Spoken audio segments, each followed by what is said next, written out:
Hello friends, welcome to the success classes tutorial 2.0। Friends, इस video में हम ज्ञान बिंदु संस्थान के रोशन आनंद सर के द्वारा पढ़ाए गए पंजाब में सिख धर्म और सिख राज की स्थापना को हम इस वीडियो में कवर करेंगे। जो फ्रेंड्स बिहार दरोगा, बिहार पुलिस, बिहार एसएससी जैसे प्रतियोगी परीक्षाओं की तैयारी कर रहे हैं उन लोगों के लिए बहुत महत्वपूर्ण सेशन है। तो चलिए फ्रेंड्स, बिना देरी किए हुए हम सेशन को स्टार्ट करते हैं। फ्रेंड्स, वीडियो को लाइक करें और अपने मित्रों के साथ अधिक से अधिक शेयर करें। प्लीज़ फ्रेंड्स, हमारे चैनल को सब्सक्राइब जरूर करें। तो चलिए फ्रेंड्स, इस सेशन को स्टार्ट करते हैं। पंजाब में सिख धर्म और सिख राज की स्थापना। पंजाब में सिख धर्म और सिख राज्य की स्थापना। पंजाब में सिख धर्म और सिख राज्य की स्थापना। सिख धर्म की स्थापना गुरु नानक ने किया था। सिख धर्म का स्थापना गुरु नानक ने किया। गुरु नानक का जन्म 1469 ईस्वी में पाकिस्तान के ननकाना या तलवंडी नामक जगह पर स्थान पर हुआ था। गुरु नानक का जन्म कब हुआ था? 1469 ईस्वी पाकिस्तान के ननकाना या तलवंडी में हुआ था। इनके पिता मेहता कालूराम। गुरु नानक के पिता का नाम क्या था? तो मेहता कालूराम, और माता का नाम त्रिपता देवी, और पत्नी थी सुलक्षणी दी थी। इसका संबंध खत्री जाति से था। गुरु नानक देव का संबंध किस जाति से था? तो खत्री जाति से था। गुरु नानक को ज्ञान की प्राप्ति 1496 ईस्वी में कार्तिक पूर्णिमा के दिन हुआ। गुरु नानक को ज्ञान की प्राप्ति 1496 ईस्वी में कार्तिक पूर्णिमा के दिन हुआ। ज्ञान प्राप्ति के बाद गुरु नानक ने सिख धर्म के प्रचार प्रसार को लेकर पूरे भारत का भ्रमण किया। साथ ही साथ गुरु नानक ने संगत और पंगत व्यवस्था का शुरुआत की। गुरु नानक देव ने संगत और पंगत व्यवस्था की शुरुआत की। संगत का अर्थ निःशुल्क धर्मशाला होता है। संगत का अर्थ होता है निःशुल्क धर्मशाला होता है, और पंगत का अर्थ होता है यानी लंगर, अर्थात निःशुल्क भोजनालय। सिख धर्म का प्रचार प्रसार करते हुए 1539 ईस्वी में करतारपुर में गुरु नानक की निधन हो गया था। सिख धर्म का प्रचार प्रसार करते हुए गुरु नानक का मृत्यु 1539 ईस्वी में करतारपुर में हो गया। गुरु नानक का उत्तराधिकारी उनका प्रिय शिष्य गुरु अंगद बना। गुरु नानक के बाद कौन बना था? शिष्य गुरु अंगद बना। तो सिख धर्म के दूसरे गुरु थे। सिख धर्म के दूसरे गुरु अंगद, प्रथम था गुरु नानक। गुरु अंगद का मूल नाम लहना था। गुरु अंगद का मूल नाम लहना था। गुरु अंगद ने गुरुमुखी लिपि का प्रचलन किया। गुरु अंगद ने गुरुमुखी लिपि का प्रचलन किया तथा लंगर व्यवस्था को अस्थायी रूप प्रदान किया। लंगर व्यवस्था को अस्थायी रूप प्रदान किया, यानी क्वेश्चन पूछेगा कि लंगर व्यवस्था को अस्थायी रूप प्रदान किसने किया था? तो गुरु अंगद ने किया था। लंगर व्यवस्था को अस्थायी बना दिया और शुरुआत किया था गुरु नानक देव ने। गुरु अंगद का उत्तराधिकारी सिख धर्म के तीसरे गुरु गुरु अमरदास बने। सिख धर्म के तीसरे गुरु कौन थे? अमरदास बने। पहला था गुरु नानक, दूसरा था गुरु अंगद, तीसरा था गुरु अमरदास। गुरु अमरदास ने हिंदुओं से अलग एक विवाह पद्धति, लवन पद्धति का प्रचलन किया था। लवन पद्धति का प्रचलन किया। लवन पद्धति का प्रचलन किसने किया था? तो अमरदास, गुरु अमरदास ने। गुरु अमरदास ने सिख धर्म के प्रचार प्रसार को लेकर भारत के अलग अलग शहरों में 22 गद्दी की स्थापना किया तथा प्रत्येक गद्दी पर एक एक महंत की नियुक्ति किया। अमरदास के समकालीन मुगल बादशाह अकबर थे। अमरदास के समकालीन मुगल बादशाह कौन थे? तो अकबर थे। अकबर पंजाब के गोइंदवाल जाकर अमरदास से मुलाकात की। अमरदास के आग्रह पर अकबर ने तीर्थ यात्रा कर को समाप्त किया। अकबर ने तीर्थ यात्रा कर को समाप्त किया था।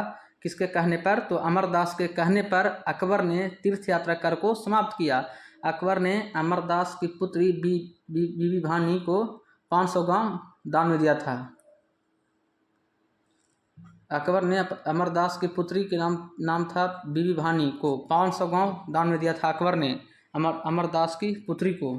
अमरदास के पुत्र बाबा श्रीचंद ने अमरदास के खिलाफ विद्रोह कर दिया, जिस कारण अमरदास ने अपना उत्तराधिकारी अपने प्रिय शिष्य और दामाद गुरु रामदास को बनाया।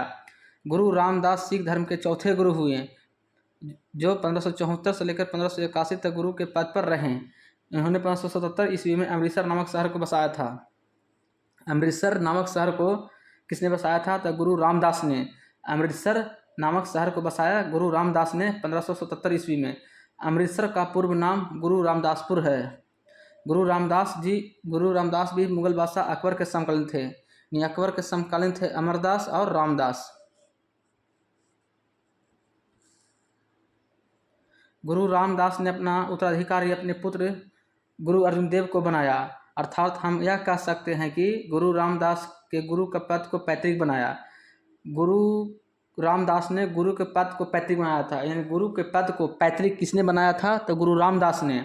सिख धर्म के 5वें गुरु अर्जुन देव हुए। सिख धर्म के 5वें गुरु अर्जुन देव हुए। कौन हुए? तो अर्जुन देव हुए थे।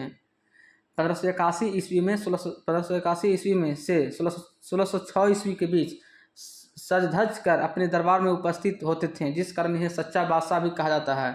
सच्चा बादशाह किसे कहा जाता है? तो गुरु अर्जुन देव को। सच्चा बादशाह किसे कहा जाता है? गुरु अर्जुन देव को। इन्होंने 1589 ईस्वी में अमृतसर में स्वर्ण मंदिर यानी हर मंदिर का निर्माण किया। इन्होंने 1604 ईस्वी में सिखों के सबसे पवित्र ग्रंथ आदि ग्रंथ यानी गुरु ग्रंथ साहिब की रचना की। आदि ग्रंथ की रचना किसने किया था? तो अर्जुन देव ने। आदि ग्रंथ की रचना किसने किया था? तो गुरु अर्जुन देव ने। गुरु अर्जुन देव ने जहांगीर के विद्रोही पुत्र खुसरो को आशीर्वाद दिया और धन से मदद किया, जिस कारण जहांगीर ने अर्जुन देव को हत्या कर दी। जहांगीर ने किसको हत्या किया था? अर्जुन देव को। अर्जुन देव को हत्या किसने करवा दी? तो जहांगीर ने करवा दिया था। तत्पश्चात सिख धर्म के छठे गुरु हरगोविंद बने। सिख धर्म के छठे गुरु कौन बने? हरगोविंद, जिनका शासनकाल 1606 से लेकर 1645 ईस्वी तक रहा। इन्होंने अमृतसर का किला बंदी करवाया तथा अकाल तख्त का निर्माण करवाया। गुरु हरगोविंद ने सिखों के सैन्य शक्ति के रूप में ढाला था हरगोविंद ने। मैंने सिखों को सैन्य बनाया हरगोविंद ने। गुरु हरगोविंद के उत्तराधिकारी गुरु हरराय बने हैं। हरगोविंद के बाद कौन बने? हरराय। 1645 से लेकर 1661 तक गुरु के पद पर रहे। गुरु हरराय का शाहजहां के बड़े पुत्र दारा सिकोह के साथ अच्छा संबंध था। गुरु हरराय का उत्तराधिकारी गुरु हरकिशन बने, जो 1661 से लेकर 1664 ईस्वी तक गुरु के पद पर रहे। इन्होंने दिल्ली जाकर औरंगजेब का गुरु पद के विषय में बताया। अचानक चेचक नामक बीमारी के कारण हरकिशन का निधन हो गया। हरकिशन का निधन हो गया था चेचक बीमारी के कारण।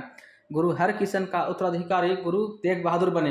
हरकिशन के बाद कौन बने? गुरु तेग बहादुर बने। यह सिख धर्म के 9वें गुरु थे। सिख धर्म के 9वें गुरु कौन थे? तो तेग बहादुर। इनका शासनकाल 1664 से लेकर 1675 ईस्वी तक रहा। इनका मूल नाम त्यागमल था। इन्हें बाकलादा बाबा के नाम से भी जाना जाता है। बाकलादा बाबा के नाम से किसे जाना जाता है? तो तेग बहादुर को बाकलादा बाबा के नाम से भी जाना जाता है। ये मुगल बादशाह औरंगजेब के समकालीन थे। इन्होंने औरंगजेब की धार्मिक नीतियों का खुले तौर पर विरोध किया, जिस कारण औरंगजेब ने गुरु तेग बहादुर को अपने दरबार में बुलाकर काफ़ी प्रताड़ित किया तथा इसकी हत्या करवा दी। अर्थात इनकी हत्या के लिए औरंगजेब जिम्मेदार था। तेग बहादुर कहते हैं औरंगजेब। तेग बहादुर की हत्या किसने किया था? तो औरंगजेब ने किया था। गुरु तेग बहादुर ने ही नारा दिया कि सर दाद सिरे नदाद, अर्थात हम यह कह सकते हैं कि मैंने अपना सर कटवा दिया लेकिन सिख धर्म का रहस्य नहीं बताया। गुरु गोविंद सिंह सिख धर्म के 10वें अंतिम गुरु गोविंद सिंह हुए। यानी सिख धर्म के अंतिम गुरु कौन थे? यानी अंतिम एवं 10वें गुरु गोविंद सिंह। गुरु गोविंद सिंह का जन्म 1666 ईस्वी में हुआ। 1666 ईस्वी में गुरु गोविंद सिंह का जन्म हुआ पटना में साहिब में। इनके पिता गुरु तेग बहादुर तथा माता गुजरी बाई थी। यानी गुरु गोविंद सिंह के पिता का नाम तेग बहादुर और गुरु गोविंद सिंह के माता का नाम गुजरी बाई। गुरु गोविंद सिंह ने पंचमकार की घोषणा करते हुए अपने अनुयायियों को केस, कंघा, कृपाण, कच्छा, कड़ा का अनुपालन करने को कहा। यानी सिखों को केस, कंघा, कृपाण, कच्छा और कड़ा का अनुपालन करने का आदेश दिया था गुरु गोविंद सिंह ने। गुरु गोविंद सिंह ने सिख धर्म को मानने वाला पुरुष अनुयायी को अपने नाम के अंत में सिंह लगाने का आदेश दिया था। यानी सिख लोग अपने नाम के अंतिम अक्षर पे सिंह मतलब सी शब्द लगा सकता है। सर ने गुरु गोविंद सिंह ने यह आदेश दिया था लगाने के लिए। सिखों का सबसे पवित्र ग्रंथ आदि ग्रंथ का वर्तमान रूप गुरु गोविंद सिंह ने दिया। गुरु गोविंद सिंह ने दिया। गुरु गोविंद सिंह ने अपनी आत्मकथा विचित्र नाटक नाम से लिखा। इसके अलावा इन्होंने कृष्ण अवतार जैसे पुस्तकों की रचना की। गुरु गोविंद सिंह ने पाहुल प्रणाली की शुरुआत किया था। पाहुल प्रणाली का शुरुआत किसने किया था? गुरु गोविंद सिंह ने पाहुल प्रणाली का शुरुआत किया था, गुरु गोविंद सिंह ने। साथ ही साथ खालसा पंथ की स्थापना की। खालसा पंथ की स्थापना किसने किया था? तो गुरु गोविंद सिंह ने। खालसा का अर्थ शुद्ध होता है। खालसा का अर्थ क्या होता है? शुद्ध।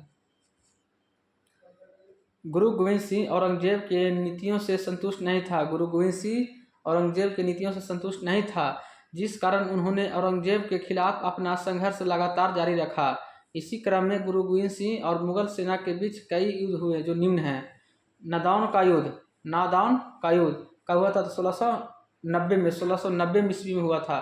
गुरु गोविंद सिंह और मुगल सेना के बीच हुआ था। गुरु गोविंद सिंह और मुगल सेना के बीच युद्ध हुआ था नादौन का युद्ध 1690 में। इसमें गुरु गोविंद सिंह की जीत हुई थी। जीता था कौन? तो गुरु गोविंद सिंह जीता था। यानी गुरु गोविंद सिंह और मुगल सेना के बीच युद्ध हुआ था नादौन का युद्ध 1690 में। जीता कौन? तो गुरु गोविंद सिंह। आनंदपुर का प्रथम युद्ध, यह युद्ध 1701 ईस्वी में गुरु गोविंद सिंह और मुगल सेना के बीच हुआ था। गुरु गोविंद सिंह और मुगल सेना के बीच युद्ध हुआ था आनंदपुर का प्रथम युद्ध। इस युद्ध में गुरु गोविंद सिंह का हार हुई थी। गुरु गोविंद सिंह हार गया था। आनंदपुर का प्रथम युद्ध में गुरु गोविंद सिंह हार गए थे। आनंदपुर का द्वितीय युद्ध 1704 में। कब हुआ था? 1704 में। इस मतलब गुरु गोविंद सिंह और मुगल सेना के बीच हुआ। यह युद्ध जो था ना, आनंदपुर का द्वितीय युद्ध भी गुरु गोविंद सिंह और मुगल सेना के बीच हुआ। इस युद्ध में मुगल सेना की जीत हुई। इस युद्ध के दौरान ही गुरु गोविंद सिंह को दो पुत्र फतेह सिंह और जोरावर सिंह का दीवार में चुनवा दिया गया था। चकमौर का युद्ध, यह युद्ध 1705 ईस्वी में गुरु गोविंद सिंह और मुगल सेना के बीच हुआ था। चकमौर का युद्ध हुआ था 1705 में। इस युद्ध में मुगल सेना की जीत हुई। इस युद्ध के दौरान ही गुरु गोविंद सिंह के दो अन्य पुत्र अजीत सिंह और जुझारू सिंह की हत्या कर दी गई। गुरु गोविंद सिंह के 4 पुत्र थे, जो मुगलों से लड़ते हुए शहीद हो गए। इसलिए गुरु गोविंद सिंह ने यह घोषणा किया कि उनके निधन के बाद गुरु का पद समाप्त हो जाएगा। यानी गुरु का पद का समाप्त किसने किया था? गुरु गोविंद सिंह ने। गुरु के पद के स्थान पर नेता का पद आएगा। खिदवाना का युद्ध, यह युद्ध 1705 ईस्वी में गुरु गोविंद सिंह और मुगल सेना के बीच हुआ। इस युद्ध में गुरु गोविंद सिंह की जीत हुई थी। पंच प्यारे, गुरु गोविंद सिंह के वैसे अनुयायी जो गुरु गोविंद सिंह के लिए प्राण तक त्यागने के लिए तैयार हो गए थे, उन्हें यानी उसे ही पंच प्यारे कहा गया है। इसके अंतर्गत निम्न अनुयायी आते हैं: दिल्ली का जाट धर्मदास, लाहौर का दयाराम खत्री, बिदरकनाई साहब चंद, द्वारका का दर्जी मोहकम चंद्र छिंबा, जगन्नाथ का हिम्मत भीवर। महत्वपूर्ण जानकारियाँ। मुगल बादशाह औरंगजेब की मृत्यु के समय सिख धर्मगुरु गुरु गोविंद सिंह थे। मुगल बादशाह औरंगजेब की मृत्यु के समय सिख गुरु कौन थे? गुरु गोविंद सिंह। औरंगजेब का मृत्यु हुआ था 1707 में। कब हुआ था? 1707 में औरंगजेब की मृत्यु हुई थी। गुरु गोविंद सिंह की हत्या महाराष्ट्र के नांदेड़ नामक स्थान पर गुल खान नामक पठान के द्वारा कर दिया गया। उस समय मुगल बादशाह बहादुर शाह प्रथम था। गुरु गोविंद सिंह के निधन होने के बाद गुरु का पद समाप्त हो गया। गुरु गोविंद सिंह के निधन होने के बाद, और नेता का पद आया। नेता का पद पर बंदा बहादुर उर्फ लक्ष्मण दास बैठे। बंदा बहादुर ने मुगलों के खिलाफ युद्ध की घोषणा कर दिया, क्योंकि उसे लग रहा था कि मुगल बादशाह ने ही गुरु गोविंद सिंह की हत्या करवाई है। बंदा बहादुर ने मुगलों के खिलाफ संघर्ष की घोषणा किया। उसी संघर्ष के दौरान मुगल बादशाह बहादुर शाह प्रथम मारा गया। कालांतर में मुगल बादशाह फर्रुखसियर ने बंदा बहादुर की हत्या कर दी। यानी बंदा बहादुर की हत्या किसने किया था? तो फर्रुखसियर को ही घृणित कायर कहा जाता है। फर्रुखसियर को घृणित कायर कहा जाता है।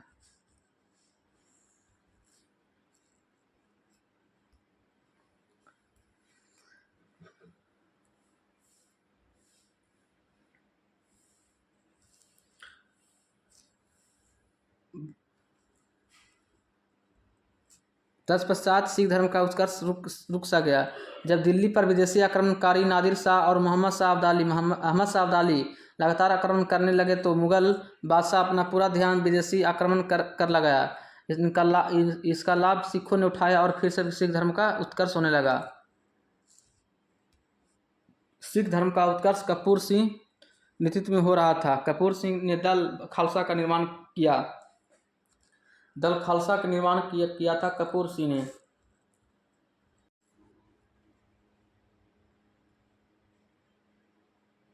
दल खालसा सिखों के बाह्य आक्रमण से बचाने के लिए राखी प्रथा की शुरुआत किया, जिसके अंतर्गत सिख धर्म के लोगों से उसके फसल उत्पादन का 1/5 भाग लिया जाता था। कपूर सिंह के बाद दल खालसा का नेतृत्व जस्सा सिंह अहुलवालिया ने संभाली। इन्हीं के समय सिख धर्म के 12 मिसल में बट गए। मिसल एक अरबी भाषा का शब्द है, इसका शाब्दिक अर्थ समान होता है। 12 मिसलों में सबसे प्रमुख मिसल बनकर शुक्रचक्या मिसल उभरा। इस मिसल के संस्थापक चरत सिंह थे। शुक्रचक्या मिसल के संस्थापक कौन थे? चरत सिंह। चरत सिंह के बाद इस मिसल का नेतृत्व महासिंह ने किया। महासिंह के बाद इस मिसल का नेतृत्व रंजीत सिंह ने किया। रंजीत सिंह का जन्म 1780 में शुक्रचक्या मिसल के प्रमुख महासिंह के यहाँ हुआ। महासिंह का निधन 1792 ईस्वी में हुआ। तत्पश्चात मात्र 12 वर्ष की अवस्था में रंजीत सिंह शुक्रचक्या मिसल का प्रमुख बना। रंजीत सिंह ने पंजाब में सिख राज की स्थापना किया तथा उन्हें अपनी राजधानी लाहौर को बनाकर शासन प्रशासन करना शुरू किया। रंजीत सिंह ने अपने साम्राज्य के 4 प्रांतों में बांटा, जो निम्न है: कश्मीर, मुल्तान, पेशावर, लाहौर। रंजीत सिंह का विदेश मंत्री फकीर अजीज उद्दीन तथा वित्त मंत्री दीनानाथ था। रंजीत सिंह की सेना उस समय एशिया महादेश की दूसरी सबसे बड़ी सेना थी। साथ ही साथ रंजीत सिंह की सेना यूरोपीय पश्चिमी सेना थी। फ्रांसीसी यात्री विक्टर जाकमा ने रंजीत सिंह की तुलना नेपोलियन से किया। रंजीत सिंह को राजा की उपाधि अफगानिस्तान के शासक जमान शाह ने दिया था। रंजीत सिंह को राजा की उपाधि किसने दिया था? तो जमान शाह ने दिया था। कहाँ का शासक था जमान शाह? तो अफगानिस्तान का शासक था जमान शाह। अफगानिस्तान के शासक शाह शुजा ने रंजीत सिंह को कोहिनूर हीरा सौंपा था। रंजीत सिंह को कोहिनूर हीरा सौंपा था शाह शुजा ने। रंजीत सिंह अपने राज्य की सुरक्षा के मद्देनजर अंग्रेजों के साथ 1809 में अमृतसर की संधि किया था। अमृतसर की संधि किया था अंग्रेजों के साथ 1809 में। अमृतसर की इस संधि के तहत सतलुज नदी को रंजीत सिंह और ब्रिटिश ईस्ट इंडिया कंपनी के राज्य की सीमा निर्धारित किया गया और कहा गया कि सतलज नदी से पूर्व रंजीत सिंह की सेना नहीं जाएगी और सतलज नदी से पश्चिम ब्रिटिश ईस्ट इंडिया कंपनी की सेना नहीं जाएगी। इस संधि में अंग्रेजों की तरफ से भाग चार्ल्स मेटकॉफ ने लिया था। रंजीत सिंह ने कहा कि ईश्वर ने उनका एक आंख इसलिए ले लिया ताकि वे सभी धर्म को एक ही निगाह से देखें। रंजीत सिंह का निधन 1839 ईस्वी में हो गया था। रंजीत सिंह का उत्तराधिकारी उसका बेटा खड़क सिंह बना। खड़क सिंह का उत्तराधिकारी उसका बेटा नौनिहाल सिंह बना। नौनिहाल सिंह का उत्तराधिकारी शेर सिंह, जो रंजीत सिंह का बेटा था।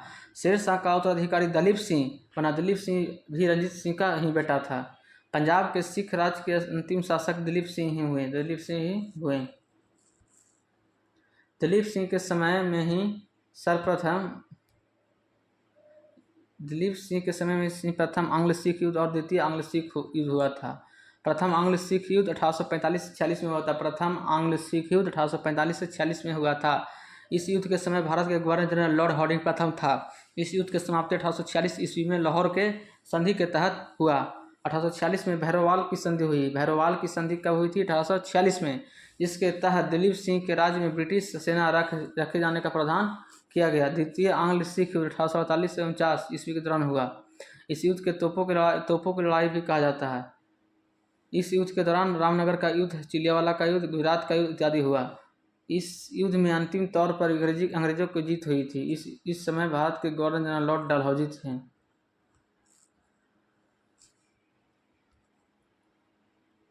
लॉर्ड डलहौजी ने 1849 ईस्वी में पंजाब को जीतकर ब्रिटिश साम्राज्य में लाया था। यानी पंजाब को ब्रिटिश साम्राज्य में कब मिलाया गया था? 1849 में मिलाया था लॉर्ड डलहौजी ने। लॉर्ड डलहौजी दलीप सिंह से कोहिनूर हीरा लेकर ब्रिटिश महारानी विक्टोरिया को भेज दिया। दलीप सिंह का पेंशन देकर शिक्षा ग्रहण करते होते लंदन भेज दिया गया। दलीप सिंह कुछ वर्षों के लिए ईसाई धर्म को अपनाया था कुछ समय के लिए दलीप सिंह। उनका निधन भारत नहीं बल्कि पेरिस में हुआ था। दलीप सिंह का निधन भारत में नहीं हुआ था, पेरिस में हुआ था।